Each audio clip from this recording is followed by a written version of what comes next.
Nós vamos fazer a leitura dos 4 primeiros versículos, ou versos, né?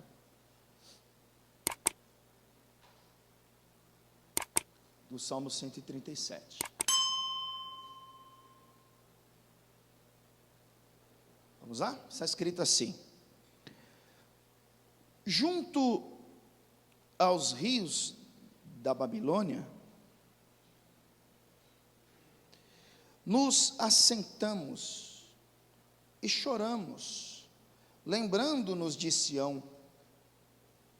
Nos salgueiros que há no meio dela, penduramos as nossas harpas, porquanto aqueles que nos levaram cativos nos pediam uma canção, e os que nos destruíram, que os alegrássemos, dizendo: cantai-nos um dos cânticos de Sião. Mas como entoaremos o cântico do Senhor em terra estranha? Perceba que este povo era o povo de Deus, mas eles estavam tristes, cabisbaixos, se lamentavam, porque eles perderam tudo que eles haviam recebido de Deus, e eles estavam na Babilônia, numa terra estranha, e os seus opressores pediam para que eles cantassem um dos cânticos de Sião, porque eles sabiam que aquele povo era um povo que louvava a Deus. Então, junto aos rios da Babilônia, provavelmente o Tigres ou o Eufrates, eles começaram a se lembrar de um passado, dos dias gloriosos que viveram na presença de Deus, das vitórias, das conquistas, de um passado de sucesso. Mas o que eles viviam no tempo presente eram angústias, tristezas, decepções, por conta daquilo que eles perderam, e agora haviam os próprios destruidores, os próprios adversários, dizendo: olha, canta aí algum cântico de Sião para nos alegrarmos. E eles diziam: mas como entoaremos um cântico ao Senhor em terra estranha? Como é que nós vamos louvar a Deus estando governados pelas forças do mal? Era um período difícil para aquele povo escolhido de Deus. Eu queria tirar uma reflexão com base no texto em que nós lemos, mas eu gostaria de ler mais uma vez. Vamos lá? Salmo 137, verso 1, diz assim: junto aos rios da Babilônia, nos assentamos e choramos, lembrando-nos de Sião. Nos salgueiros que há no meio dela, penduramos as nossas harpas, porquanto aqueles que nos levaram cativos nos pediam uma canção, e os que nos destruíam, que os alegrássemos, dizendo: cantai-nos um dos cânticos de Sião. Mas como entoaremos o cântico do Senhor em terra estranha? Não é fácil perder algo que se conquista, não é fácil vivenciar um luto com um coração alegre. O povo está vivendo um dos momentos mais críticos da história de Israel, que era o período em que eles ficaram cativos na Babilônia por 70 anos. E aqui eles estão sentados junto aos rios da Babilônia, se lembrando dos bons dias que eles estavam em Sião, os momentos em que eles se reuniam para congregar e cantar louvores a Deus. Quando eles foram sequestrados, capturados, trazidos à Babilônia, eles conseguiram trazer poucas coisas, as harpas que eles usavam para cantar, mas eles perceberam que não dava para cantar louvores a Deus ali, por causa daqueles males que eles viviam. Curva a sua cabeça, feche os seus olhos, por favor. Pai Santo, nós mais uma vez, com o coração cheio de gratidão, te louvamos, Pai, porque o Senhor mais uma vez nos deu o privilégio de estarmos aqui na tua casa, reunidos em teu nome, e agora para ouvir a tua voz, Senhor, para ouvir a tua palavra. A tua palavra é lâmpada para os nossos pés, é luz para o nosso caminho. A tua palavra, quando pregada, dá luz e entendimento, Pai. E por isso nós oramos que o teu Espírito Santo assume a direção deste trabalho e fala ao coração do teu servo, ao coração da tua serva, e aonde esta palavra chegar, que o Senhor cumpra com todos os propósitos que o Senhor tem a realizar através desta pregação, Pai. Que assim seja feito, em nome de Jesus, amém, e graças a Deus. Pode sentar aí no seu lugar, por favor. Há um pouco mais de 4.000 anos atrás, Deus plantou no coração de um povo que estava no Egito, um sonho de um dia ter uma casa própria, um território próprio.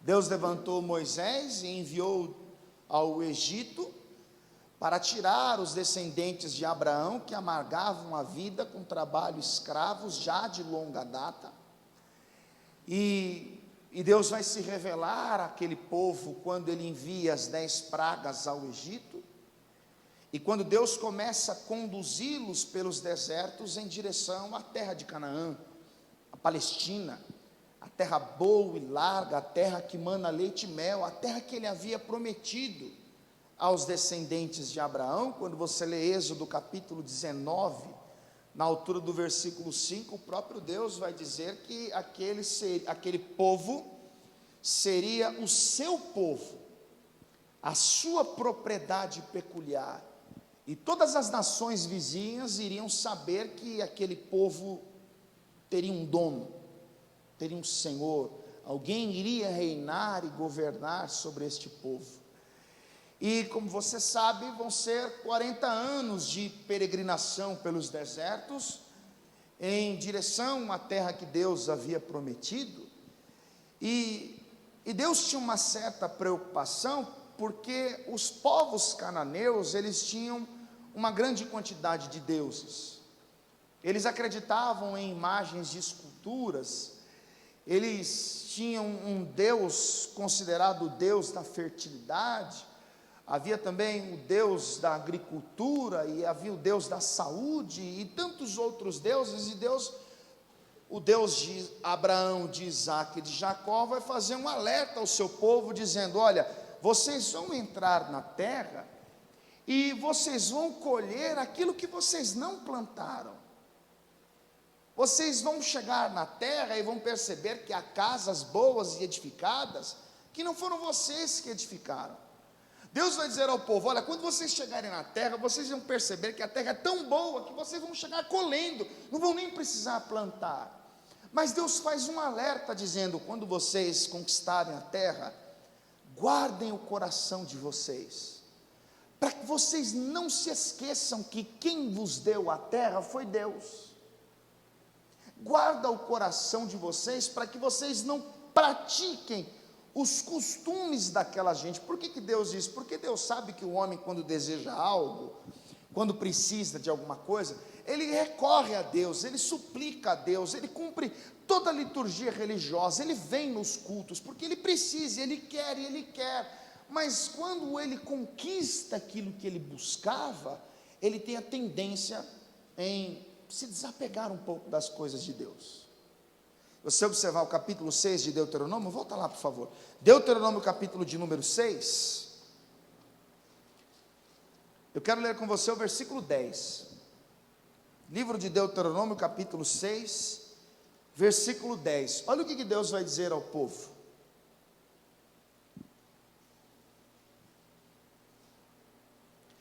havendo-te, pois, o Senhor teu Deus introduzido na terra que jurou a teus pais, Abraão, Isaque e Jacó te daria, onde há grandes e boas cidades que tu não edificastes, e casas cheias de todo bem que tu não enchestes, e poços cavados que tu não cavastes, e vinhas de olivais que tu não plantastes, e quando comeres e te fartares, guarda-te e que não te esqueças do Senhor, que te tirou da terra do Egito, da casa da servidão.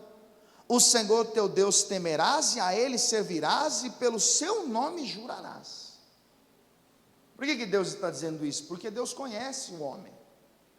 Às vezes a pessoa ela recebe a notícia que está com uma doença grave, então ela corre para a igreja: Deus, eu preciso, me ajuda, me socorre, eu preciso disso. Aí faz a campanha 7 dias, 12 semanas, e ora e busca, e segue todo o roteiro, e aí ela é agraciada, e ela é curada.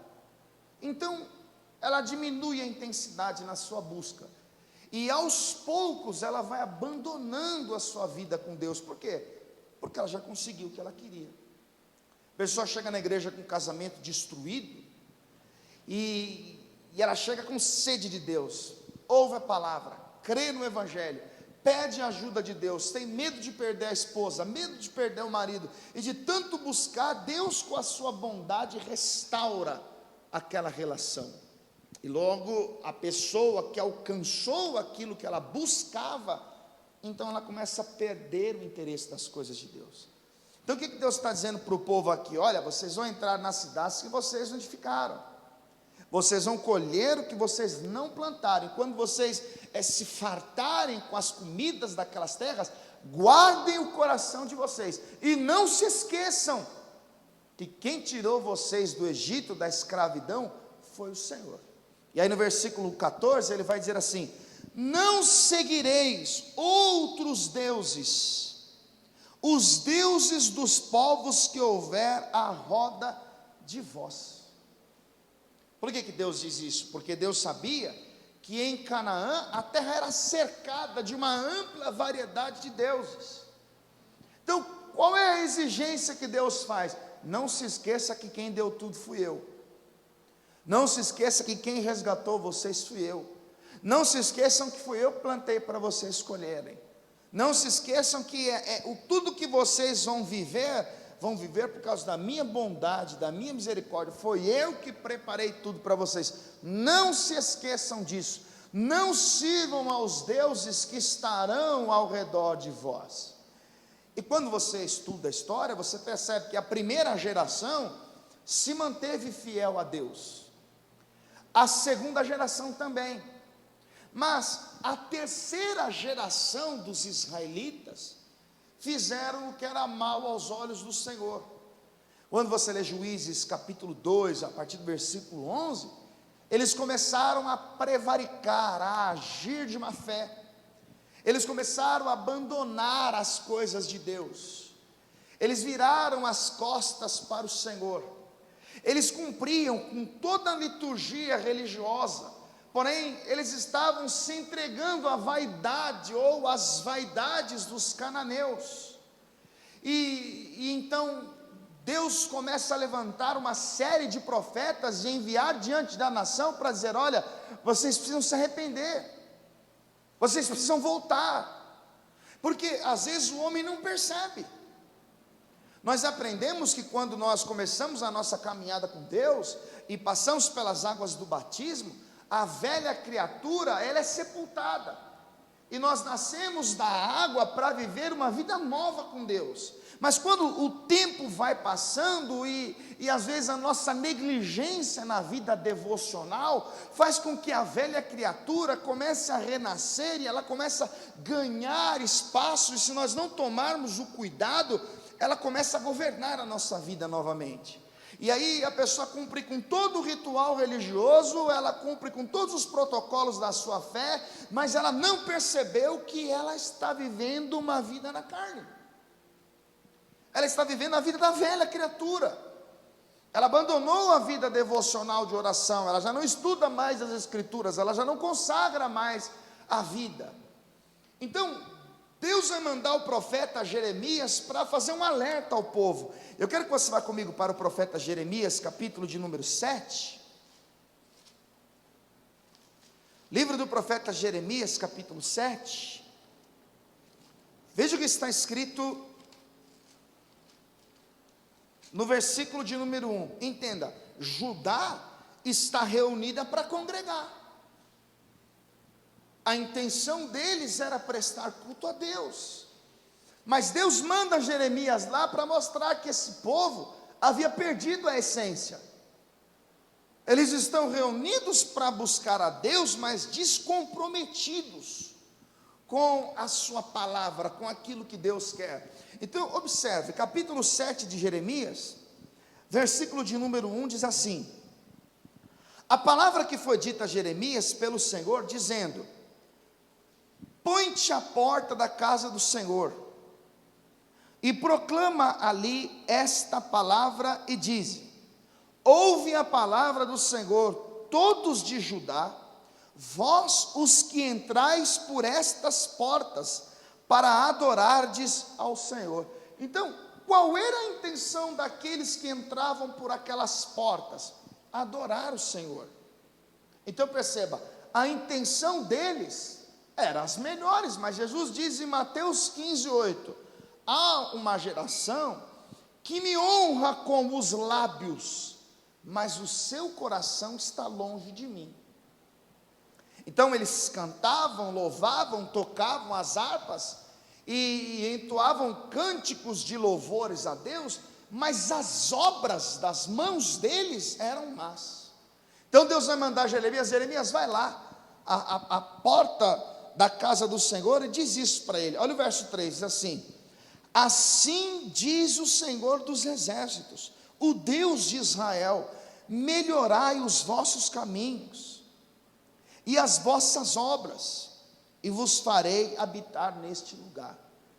Então o que Deus faz? Deus manda Jeremias para dizer: olha, eu havia dito a vocês 3 gerações atrás, vocês aprenderam com os vossos pais, que vocês não devem cumprir os rituais dos povos desta terra, vocês não devem andar como as pessoas que não me servem, vocês não devem viver uma vida como se eu não existisse, vocês precisam melhorar as vossas obras, vocês precisam viver de uma maneira diferente, vocês precisam observar a Escritura, e perceba que a intenção de Deus era justamente evitar uma ruína, era justamente evitar uma tragédia, porque entenda, Deus havia condicionado todas as bênçãos que enviaria ao seu povo à obediência, e caso eles se tornassem desobedientes, então sobre eles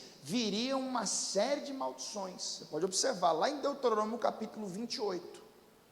Então qual era a intenção de Deus? Era levantar um profeta para dizer: alguma coisa está fora do lugar, vocês erraram em alguma coisa, vocês precisam parar e pensar no que vocês estão falando, o que vocês estão vendo, vocês precisam analisar a obra das vossas mãos e precisam melhorar. Só que o problema era que eles não davam ouvidos aos profetas que Deus enviava, eles se sentiam incomodados com a repreensão, eles desprezavam os homens que Deus enviava. Olha o que está escrito no versículo de número 16, e entenda um pouco melhor o pecado deles. Versículo 18, está escrito assim: os filhos apanham a lenha, e os pais acendem o fogo, e as mulheres amassam a farinha para fazerem bolos à deusa chamada Rainha dos Céus, e oferecem libações a outros deuses para me provocarem a ira. De quem Deus está falando? Do seu povo. Deus está falando: Jeremias, os filhos apanham lenha, os pais vão moldar a escultura, e eles vão prestar adoração e reverência a uma deusa chamada Rainha do Céu, para me provocarem a ira. Ou seja, eles sabem que eu não gosto, eles sabem que isso é abominável, porque lá em Êxodo capítulo 20, versículo 4, Deus vai dizer: não terás outros deuses diante de mim, não farás para ti imagens de escultura. E é o que eles estavam fazendo. Agora presta atenção em algo importante: a dureza do coração deles, a rejeição que eles tinham aos profetas do Senhor, faziam com que o coração deles fechassem quando Deus enviava um profeta, de modo que eles não aceitavam a correção, por não se arrepender das suas más obras. E aí você precisa parar e pensar numa coisa, porque o texto mostra que Jeremias vai orar por eles. Jeremias vai suplicar a Deus pela nação.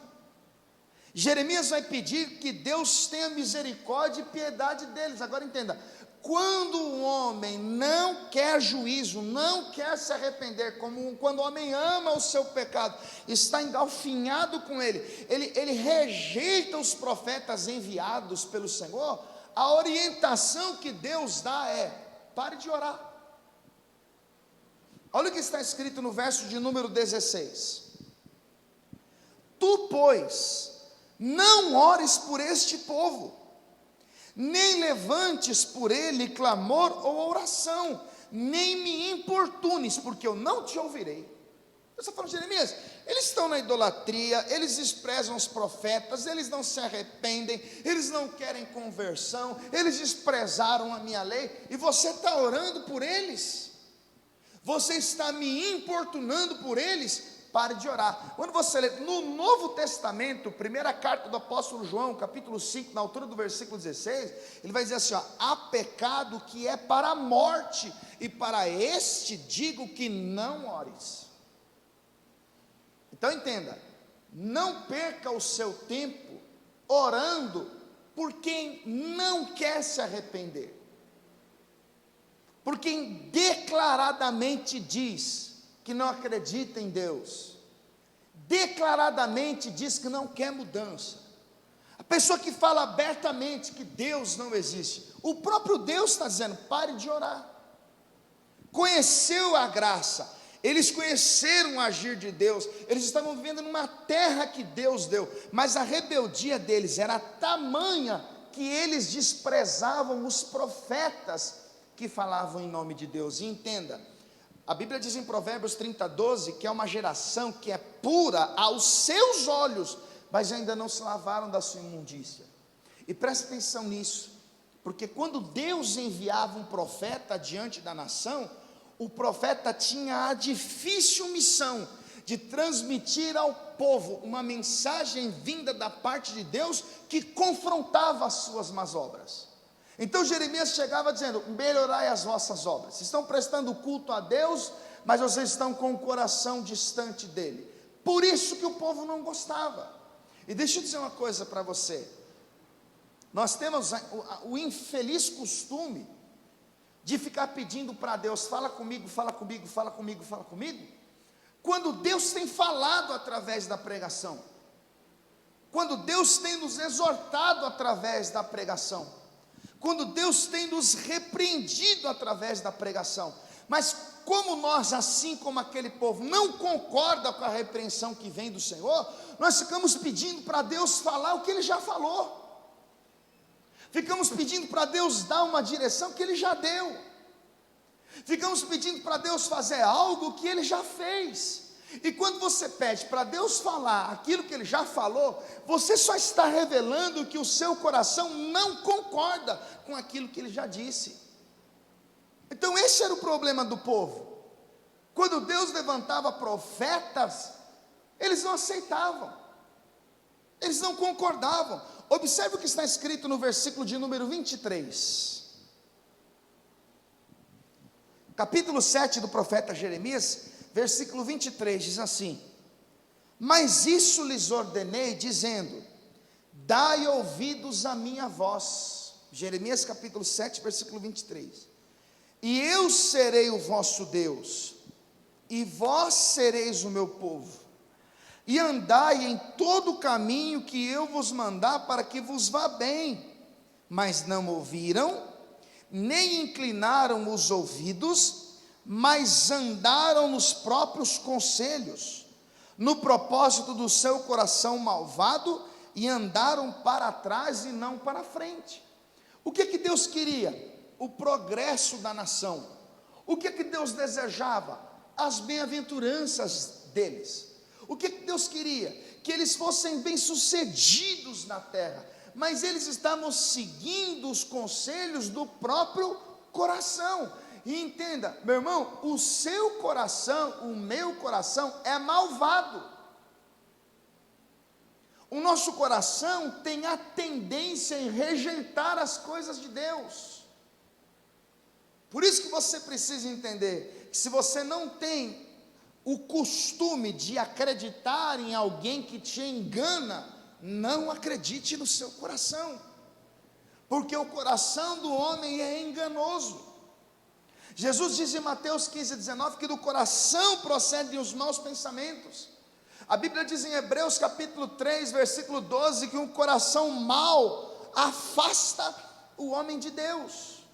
Por isso que Deus pede em Deuteronômio capítulo 6, versículo 4, que o homem o ame com todo o seu coração. E o problema deles era exatamente a dureza do coração. Deus mandava o profeta repreender e eles não davam ouvidos. Olha o que está escrito no versículo de número 26, Jeremias 7, 26, diz assim: mas não deram ouvidos, nem inclinaram os ouvidos, mas endureceram a sua cerviz, e fizeram pior do que seus pais. Dir-lhe-ás, pois, todas essas palavras, mas não te darão ouvidos. Chamá-lo-ás, mas não te responderão, e lhes dirá: uma gente é esta que não dá ouvidos à voz do Senhor seu Deus, e não aceita correção. Já pereceu a verdade, e se arrancou da sua boca. Qual era o problema da nação? Eles não aceitam correção, não aceitavam correção. Deixa eu dizer uma coisa para você, meu irmão. Quando Deus levantar um profeta, um homem comprometido com a verdade, e este, no poder do Espírito Santo, tendo como base as Sagradas Escrituras, e este servo de Deus te repreender, a primeira oportunidade que você tiver, coloque os teus joelhos no chão e agradeça a Deus. Porque uma das maiores declarações de amor do pai para com os seus filhos está na repreensão, na correção. Apocalipse capítulo 3, versículo 19, Jesus disse assim: ó, eu repreendo e castigo a todos quantos amo, sê pois zeloso e arrepende-te. Provérbios capítulo 3, versículo 11, está escrito assim: filho meu, não rejeites a correção que vem do Senhor, e não desmaies quando por eles fores repreendido, porque o Senhor corrige a quem Ele ama. Entenda, a intenção de Deus em enviar Jeremias diante da nação era uma só. Qual? Persuadir as pessoas a se voltar para Deus.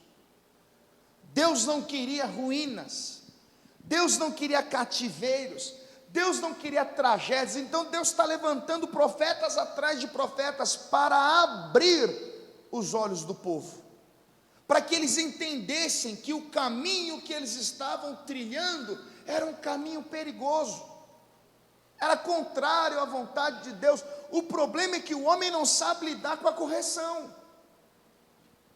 A Bíblia diz em Hebreus, capítulo de número 12, versículo 11, se não me falha a memória, que toda correção ao presente não parece ser de alegria, mas de tristeza, mas depois produz um fruto pacífico de justiça quando exercitado por ela. É só você olhar para a sua vida. Hoje você é adulto, mas um dia você foi criança, e em várias ocasiões você ouviu um não do seu pai, e fechou o coração, chorou, se jogou no chão, se trancou num quarto, mas depois você foi obrigado a entender que foi para o seu bem.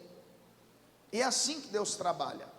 Às vezes Deus diz não, às vezes Deus corrige, às vezes Deus exorta, às vezes Deus castiga, mas não é para o nosso mal, ao contrário, é para o nosso bem, é para o nosso crescimento, é para o nosso progresso. O problema é quando rejeitamos a correção do Senhor. O problema é quando não damos ouvidos à voz de Deus. Escute, este povo não aceitou a correção vinda através dos profetas, e vai se passar um período de 10 anos. Vá comigo para o capítulo 25 de Jeremias. Jeremias capítulo 25.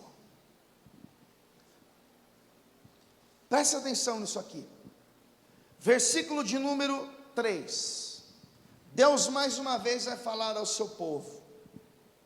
Jeremias 25, versículo 3, está escrito assim: desde o ano 13 de Josias, filho de Amon, rei de Judá, até este dia, que é o ano 23, ou seja, do ano 13 para o ano 23, um período de 10 anos, veio a mim a palavra do Senhor, e vou-la anunciei a vós, madrugando e falando, mas vós não escutastes.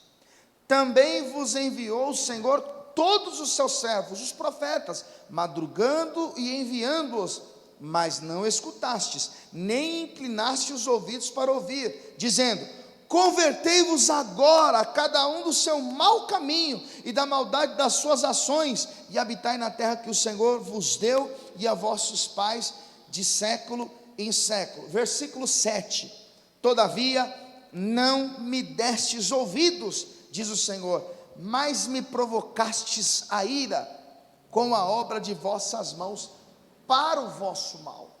Ou seja, passou-se um período de 10 anos, e agora Deus envia o profeta Jeremias para dizer que depois de 10 anos, a misericórdia de Deus havia acabado, e que a partir de agora, eles iriam arcar com as consequências.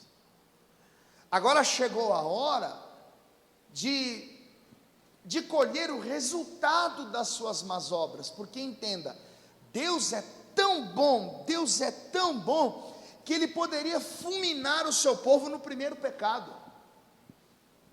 Deus poderia no segundo ano destruir, mas Deus ficou um período de 10 anos, levantando homens e enviando diante da nação, para que eles se arrependessem e melhorassem as suas obras. Mas estes 10 anos de investimento não fez com que o povo abrisse os olhos. Então agora chegou a conta para pagar, porque Deus, Ele é assim, Ele diz: olha, não anda com essa gente, não entra nessa vida. Você conhece fulano e beltrano que entrou nessa vida e morreu. Você sabe que o destino, este caminho é cadeia o caixão. Quantas pessoas você já não viu se perdendo neste mundo? Quantas pessoas você já não foi enterrar? Não entra nessa vida. Olha, não se relacione com essa garota. Cuidado com as suas amizades, cuidado com os seus relacionamentos, cuidado com as pessoas que você entrega o seu coração. Mas as pessoas querem diversão, querem curtir, querem ir para a balada, querem beber, querem jogar, querem curtir. E Deus está levantando profetas para dizer: do que adianta o homem ganhar o mundo inteiro e perder a sua alma? A Bíblia diz em Provérbios 14:12 que há caminhos para o homem que parecem direito, mas que no fim são caminhos de morte. Paulo escreveu ao jovem Timóteo dizendo: ninguém que milita se embaraça com os negócios dessa vida, a fim de agradar aquele que vos alistou para a guerra. Então Deus levanta profetas para dizer: cuidado, cuidado, cuidado, cuidado, cuidado. Esse caminho não, essa maneira não, com essa pessoa não, desse jeito não. Mas o problema é que o homem rejeita a mensagem do Evangelho, rejeita a vontade de Deus. E Deus dá um livramento um dia, dá um livramento no outro, e Deus livra da morte de um dia, livra do laço no outro.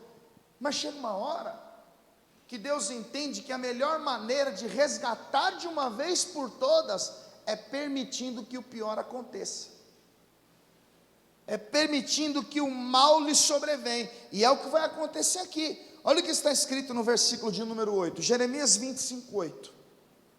Portanto, assim diz o Senhor dos exércitos: visto que não escutastes as minhas palavras, eis que eu enviarei E tomarei a todas as gerações do norte, diz o Senhor, como também a Nabucodonosor, rei da Babilônia, meu servo, e os trarei sobre esta terra, e sobre os seus moradores, e sobre todas estas nações em redor, e os destruirei totalmente, e pô-los-ei em espanto, e em assobio, e em perpétuos desertos, e farei perecer entre eles a voz do folguedo, e a voz de alegria, e a voz do esposo, e a voz da esposa, e o som das mós, e a luz do candeeiro, e toda esta terra virá a ser um deserto, e um espanto, e estas nações servirão ao rei da Babilônia 70 anos. Sabe o que Deus está dizendo para o povo? Olha, eu fiz de tudo para livrar vocês do pior.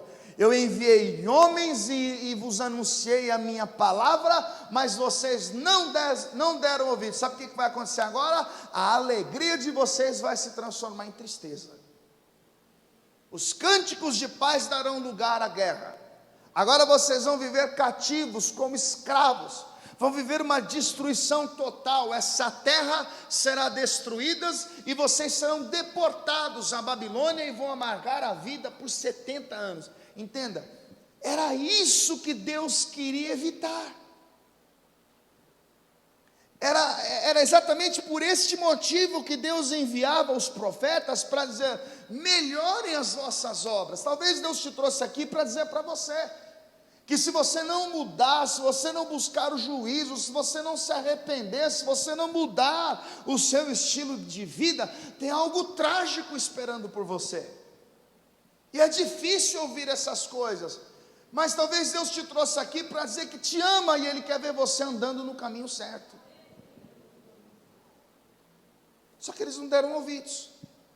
E o que vai acontecer? Nabucodonosor com o general Nebuzaradã, eles vão invadir Judá, vão destruir as casas, vão destruir os muros, vão incendiar as moradias, vão pegar boa parte dos judeus cativos, e eles vão para a Babilônia amargar a vida, viver uma vida de destruição, de lamentos. Por isso que aqui no livro de Lamentações, capítulo de número 1, livro de Lamentações, capítulo de número 1, você percebe o lamento do profeta Jeremias, desde o primeiro versículo. Está em Jeremias, o livro seguinte a Lamentações. Deus continua levantando profetas comprometidos com a verdade. O que você precisa entender é que a maior prova de amor que Deus pode dar por mim e por você é enviando Jesus Cristo para morrer pelos nossos pecados, para fazer a expiação da nossa culpa. E o que nós ouvimos através da pregação é o alimento que nós precisamos para andar em concordância com a vontade dEle. Mas às vezes o coração endurece, pastor. Às vezes dá vontade de fazer algumas coisas que não pode. Às vezes o pensamento vai a 1000 por hora. Às vezes a velha criatura ameaça assumir o governo da nossa vida.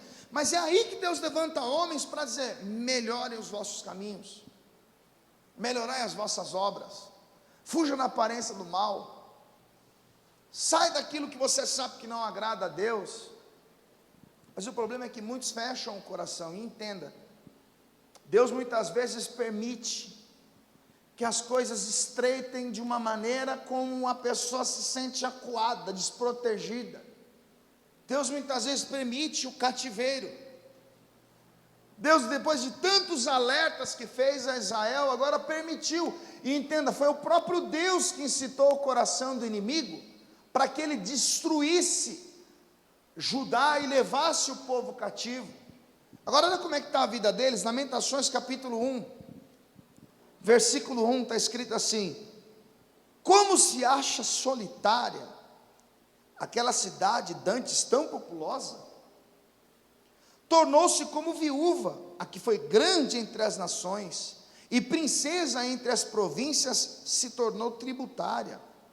Continuamente chora de noite, e as suas lágrimas correm pelas suas faces.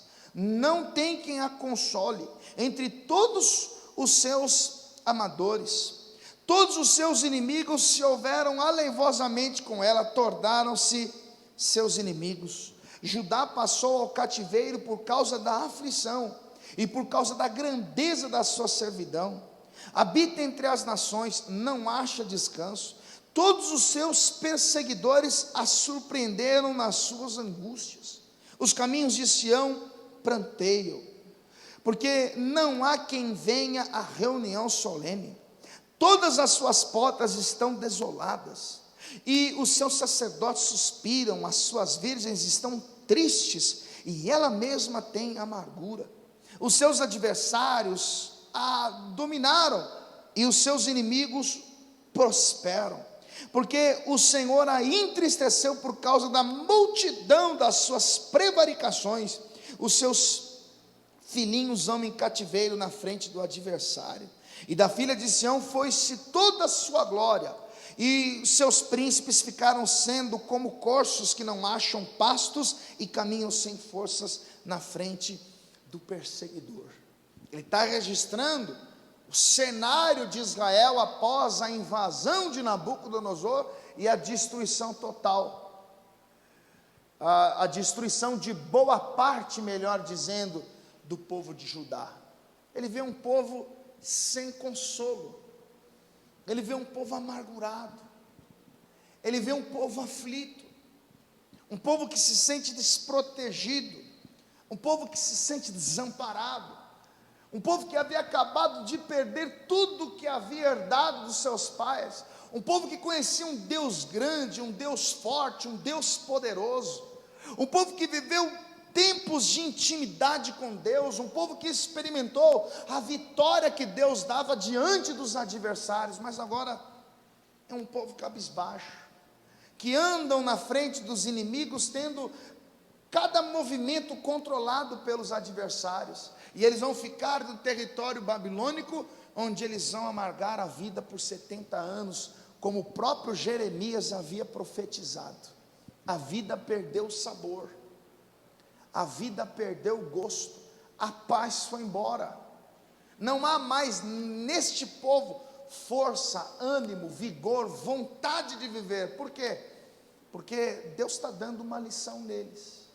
Por isso que lá no Salmo 137, onde nós começamos a mensagem, o povo é um povo desiludido, um povo inconsolável, um povo desanimado, porque agora eles estão junto aos rios da Babilônia, e eles começam a se lembrar de Sião, dos bons tempos que viveram na presença de Deus.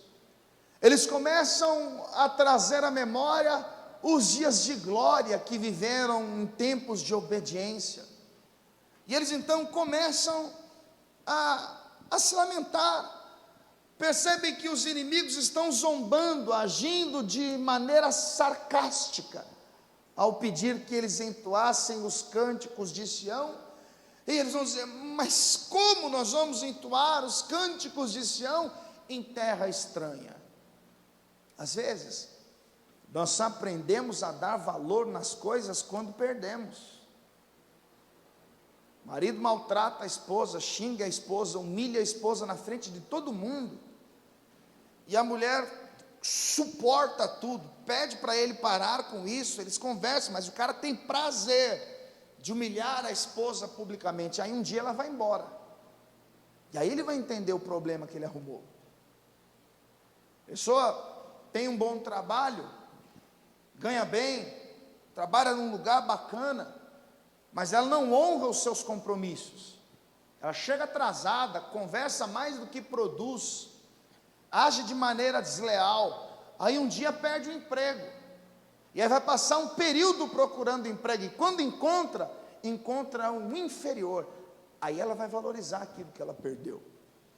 Deus nos dá inúmeras oportunidades, meus irmãos, de revermos os nossos conceitos, de pararmos e analisarmos como estão as obras das nossas mãos, o que temos pensado, o que estamos fazendo, o que estamos falando, os lugares que nós frequentamos, as pessoas que nós nos relacionamos, e Deus levanta homens para pregar a palavra, para o tempo todo recorrer à nossa consciência, através da manifestação da verdade revelada na sua palavra, a fim de nos conduzir num caminho santo, nos dar a direção. Romanos 8,14 diz que os que são guiados pelo Espírito de Deus, estes são os filhos de Deus. O problema é quando o coração endurece, o problema é quando começa a ficar maçante, e aí nós queremos que Deus traga alguém para falar de vitória, de sucesso, de conquista, de honras, dinheiro, de fama, porque aquela mensagem de exortação na boca do profeta parece que incomoda, porque não temos interesse em melhorar, porque o coração está entregue aos próprios caprichos. Meu irmão, cuidado. Deus agora permite que o povo vai viver uma ruína, uma vida de sofrimento. Quantas são as pessoas que você conhece, que um dia foram repreendidas por Deus, pessoas que ouviram: não casa porque é furada, não casa porque não vai dar certo, é jugo desigual, luz não tem comunhão com as trevas, mas a pessoa foi lá e casou, e hoje amarga a vida num relacionamento conturbado, sem paz, regado à violência. Por isso nós precisamos parar e pensar, que Deus muitas vezes nos corrige para nos colocar no caminho direito. Escute, depois de tanto rejeitar ouvir a voz de Deus, depois de tanto maltratar profetas, Deus encontrou uma maneira de fazer o seu povo sentir saudade dele. Qual foi essa maneira? Provocando uma destruição no meio deles. Já ouviu um ditado que diz que quem não vem pelo amor, vem pela dor. É quando a pessoa que teve tantas oportunidades e tantos convites, passou na porta de tantas igrejas, mas sempre priorizou as suas vontades, de repente foi tomar um banho, caroço. De repente viveu um momento triste da sua vida, um período difícil, de dor, de ansiedade, de angústias, onde ela não consegue encontrar caminho, direção, solução em lugar nenhum, e aí no fundo do poço, ela olha para cima e vê uma luz brilhar, e aí que ela entende, que tudo aquilo aconteceu, porque essa foi a maneira que Deus escolheu, para trazer esta pessoa para próximo de si. O que eles estão vivendo nessa ruína, Deus quis evitar, mas foi a única maneira de trazê-los de volta para si. A Bíblia diz em Jó 5,14, que Deus faz a ferida, mas Ele sara, Ele faz as chagas, mas Ele restaura a saúde. E entenda, havia uma profecia, lá no profeta Jeremias capítulo 5, volta lá por favor, Jeremias capítulo de número 5, porque assim como Deus usou Jeremias para levar uma mensagem de repreensão e não foi ouvido, assim como Deus usou a vida de Jeremias para falar acerca da vinda do rei do norte para destruir a nação, vai ser através da vida de Jeremias que Deus vai dizer que aquele cativeiro não era o estágio final deles. Capítulo de número 5 de Jeremias, versículo 15, está escrito assim: eis que trarei sobre vós uma nação de longe, ó casa de Israel, diz o Senhor, uma nação robusta, uma nação antiguíssima, uma nação cuja língua ignorarás, e não entenderás o que ela falar. A sua aljava é como uma sepultura aberta, todos eles são valentes, e comerão a tua colheita e teu pão, que haviam de comer os teus filhos e as tuas filhas, comerão as tuas ovelhas e as tuas vacas, e comerão a tua vide e a tua figueira, as tuas cidades fortes em que confiavas abatê-las-ão a espada. O que Jeremias está anunciando? A vinda de Nabucodonosor para consumir todo o resultado do plantio dos israelitas, destruir tudo que havia pela frente e levar o povo cativo à Babilônia. Agora olha o versículo de número 18. Contudo, ainda naqueles dias, diz o Senhor, não farei de vós uma destruição final. Diga glória a Deus. Sabe qual que é a profecia? É que aquele cativeiro, aquela angústia, aquele tormento, aquela vida sem gosto, aquela amargura, não seria o estágio final. Por quê? Porque Deus já tinha planos de restituir a eles aquilo que eles iriam de perder, aquilo que eles haveriam de perder. Sabe o que Deus está anunciando? Que aquela vergonha não seria o estágio final. Deus está anunciando que aquilo que eles viviam no Salmo 137 não iriam terminar como estava.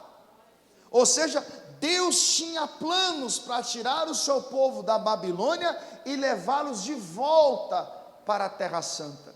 Tudo aquilo que estava acontecendo era apenas uma lição. Então escute. Talvez hoje você está vivendo o pior dissabor da sua vida. Talvez hoje você chegou aqui com o coração amargurado, inquieto, ansioso. Pastor, eu nem sei mais qual foi a última vez que eu dormi bem. Não sei mais qual foi a última vez que eu tive paz na minha casa. Eu saio do trabalho, não tenho vontade de ir para casa, porque é um tumulto, uma confusão. As pessoas discutem, brigam. Eu chego no trabalho, sou perseguido. Eu tenho problemas de saúde, meu irmão. Talvez Deus te trouxe aqui para dizer que Ele está usando tudo isso para te ensinar algumas coisas, e que esse não será o seu estágio final. Deus, Ele trabalha assim. Ele corrige a quem Ele ama. Deus permitiu que aquele povo ficasse 70 anos cativo, para que eles começassem a se lembrar das coisas boas que viveram em Sião, para que eles parassem para pensar que uma vida com Deus, apesar da porta ser estreita, apesar do caminho ser apertado, apesar de termos uma cruz para carregar, apesar de termos que viver uma vida de renúncia, é muito melhor viver o aperto com Deus do que viver uma vida abastada de bens materiais, mas sem a presença dEle. Então Deus já está anunciando que as coisas não iriam terminar nesta opressão, nesta angústia. E aí, você conhece a história sobre a liderança de Esdras. Eles vão sair da Babilônia, eles vão voltar para a Terra Santa. E quando eles voltam para a Terra Santa, eu quero que você vá comigo para o Salmo 126, para o Salmo de número 126, e veja que coisa linda. O cenário vai mudar, a alegria vai voltar. Salmo de número 126, que é conhecido por justamente mostrar a nação saindo daquele cativeiro, por justamente mostrar que Deus acabou com aquela amargura, com aquele gosto de derrota, e levou aquele povo de volta para o lugar em que eles haviam perdido. Olha que coisa linda. Salmo 126, verso 1 diz assim: quando o Senhor trouxe do cativeiro os que voltaram a Sião, estávamos como os que sonham. Quando chegou o dia de sair daquele lugar, quando chegou a hora de ir embora, quando alguém chegou dizendo que aquele cativeiro havia acabado e que chegou a hora de voltar para a terra que Deus havia dado a eles, parecia que tudo era um sonho, parecia que não era verdade. Aquele entusiasmo voltou, a paz voltou, a alegria voltou. E entenda, irmão, por mais que seja grave os pecados que nós cometemos, por mais que muitas vezes pagamos um preço caro por termos desobedecido a Deus, a Bíblia diz em Lamentações 3:22 que as misericórdias do Senhor, elas são a causa de nós não sermos consumidos. A misericórdia de Deus se renova a cada dia, e quando nós aprendemos com as lições do vale, do deserto, dos cativeiros, Deus já tem um destino diferente preparado para nós. Então aquele mesmo povo que um dia não ouviu a voz do profeta, aquele mesmo povo que foi cativo 70 anos, agora eles estão saindo daquele cativeiro. Agora Deus está mudando aquele cenário. Agora eles estão como os que sonham. Queira Deus que um dia você possa viver este momento. Queira Deus que um dia você possa ver a restituição da paz que você perdeu, da alegria que você perdeu. Queira Deus que um dia você possa ver a sua família reunida novamente, e que tudo para você, aquilo que parecia ser um sonho, na verdade seja uma grande realidade. Porque Deus, Ele age assim. Estávamos como os que sonham. Olha o verso 2. Então a nossa boca se encheu de riso.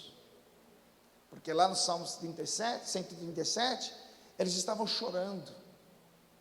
Agora Deus colocou o sorriso nos lábios deles. A Bíblia diz em Provérbios 15:13 que um coração alegre aformoseia o rosto. Ou seja, a tristeza deu lugar à alegria. Aí veja, e a nossa língua de cânticos. Os cânticos voltaram.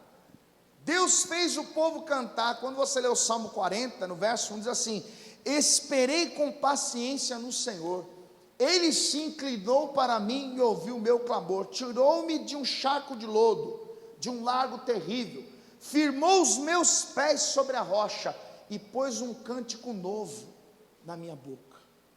Ou seja, no lugar daquelas palavras de lamentos, de desgostos, no lugar daquelas palavras de derrota, Deus colocou um cântico novo. Agora aquele povo volta a cantar, a louvar e exaltar a Deus. Olha o versículo de número 2, na parte B. Então se dizia entre as nações: grandes coisas fez o Senhor a estes. O povo sendo conduzido de volta para a terra prometida, e as nações que estavam ao redor diziam: esse é um povo privilegiado. Esse povo tem um Deus que faz grandes coisas em favor deles. Os povos contavam o testemunho deles.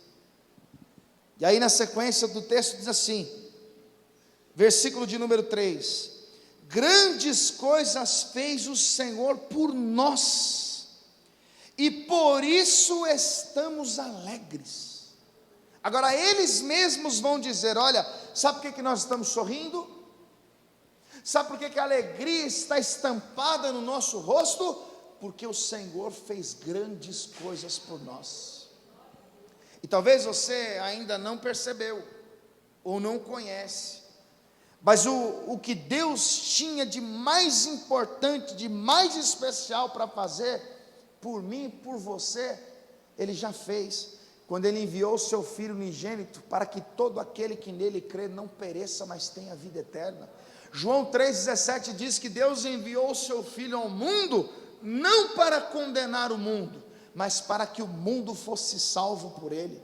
Quem nele crê, será salvo, mas quem não crê, está condenado. Meu irmão, essa notícia deveria fazer com que você andasse para cima e para baixo, sorrindo e dizendo: grandes coisas fez o Senhor por mim. Nós nascemos debaixo de uma condenação, nós nascemos debaixo de um jugo, porque todos pecaram e destituídos estão da glória de Deus. Mas Deus enviou o seu Filho, nos resgatou com o seu sangue precioso, nos trazendo das trevas para a sua maravilhosa luz. E se alguém está em Cristo, é uma nova pessoa, as coisas velhas já passaram e tudo se fez novo. Deus prova o seu amor para conosco em que Cristo morreu por nós, sendo nós ainda pecadores. Você nunca vai receber uma notícia melhor do que essa. Paulo escreveu aos Romanos no capítulo 8, versículo 1: portanto agora nenhuma condenação há para os que estão em Cristo Jesus. A nossa sentença de morte, de condenação, foi anulada através do sacrifício da obra expiatória e redentora de Cristo Jesus.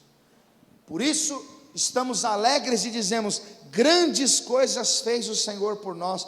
Versículo 4: faze-nos regressar outra vez do cativeiro, Senhor, como as correntes do sul. Os que semeiam em lágrimas colherão com alegria.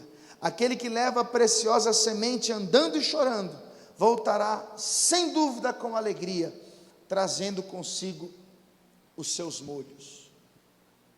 Eles poderiam, na verdade, ter ouvido a voz de Deus e melhorado as suas obras, mas não fizeram. Por 10 anos Deus levantou o profeta madrugando e enviando ao seu povo, mas eles não deram ouvidos.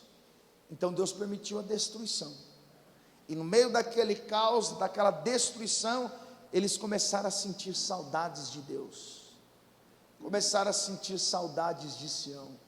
Irmão, aprenda uma coisa: quando Deus escolhe alguém, dificilmente Ele abre mão. Talvez Deus te trouxe aqui para dizer que Ele comprou você, e Ele não comprou você com coisas corruptíveis como prata e ouro. Ele comprou você a preço de sangue. E às vezes Deus vê você fazendo alguma coisa que não agrada, então Ele trata de enviar profetas para dizer: melhorem as vossas obras. A intenção de Deus não é roubar sua alegria. A intenção de Deus não é somente tirar você de um mundo de ilusão, mas é abrir os seus olhos, é mostrar para você que há caminhos que até parecem direito, mas que no fim são caminhos de morte. Aprenda a ouvir a repreensão que vem de Deus, porque Jesus é o caminho, a verdade e a vida. Eu quero que você guarde essa palavra no seu coração e entenda: Deus prefere ver você com cânticos na sua boca, Deus prefere ver você em paz, Deus prefere ver você com um coração alegre, e que essa paz não seja para você a saída de um cativeiro, porque entenda, Jesus já nos resgatou, Jesus já nos tirou do cativeiro. O que Ele quer, o que Ele espera é que nós venhamos a congregar, mas não somente honrando-os com os nossos lábios, mas com o nosso coração, com o nosso espírito, com a nossa alma e com o nosso corpo também. Vamos todos ficar de pé, por favor.